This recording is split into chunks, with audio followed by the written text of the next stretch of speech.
مہوش مسعود راولپنڈی سے پوچھتی ہیں ناخن کتنے بڑھا سکتے ہیں؟ مجھے ایک عالمہ نے کہا ہے کہ آپ جتنے لمبے چاہے ناخن بڑھا سکتی ہیں اور اس پر پالش بھی لگا سکتی ہیں، مگر شرط یہ ہے کہ آپ وضو اور غسل میں ناخنوں کے اندر پانی پہنچا سکیں۔ کیا یہ بات صحیح ہے؟ بالکل بھی صحیح نہیں ہے۔ جیسے کہتے ہیں نا کہ نیم حکیم خطرہ جان، تو نیم عالمہ خطرہ ایمان والی بات ہے یہ۔ رسول اللہ صلی اللہ علیہ وسلم نے صحیح حدیث میں ناخنوں کو اور جو غیر ضروری بال ہیں ان کو کاٹنے کا حکم دیا ہے، اور یہ تغییر خلق اللہ بھی ہے۔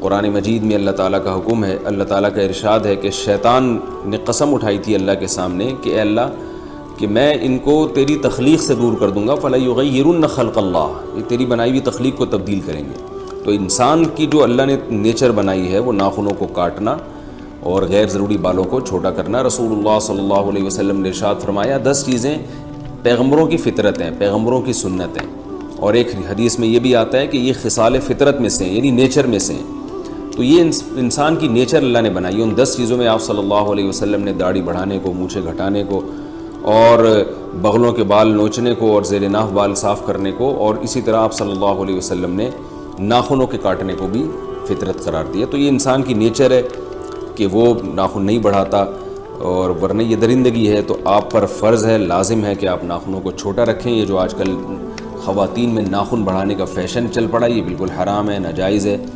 ہاں، اگر آپ کے ناخن بڑے ہیں تو ایک الگ گناہ ہے، اور اگر اس پہ نیل پالش لگائی جا رہی ہے جس سے پانی ناخنوں میں نہیں جا رہا تو وہ الگ گناہ ہے۔ تو نیل پالش کے علاوہ کوئی اور کلر استعمال کیا جا سکتا ہے۔ اور غسل میں بھی بعض دفعہ فرق پڑ جاتا ہے، ناخن بڑے ہوتے ہیں اس میں میل جم جاتا ہے تو پھر غسل نہیں ہوگا۔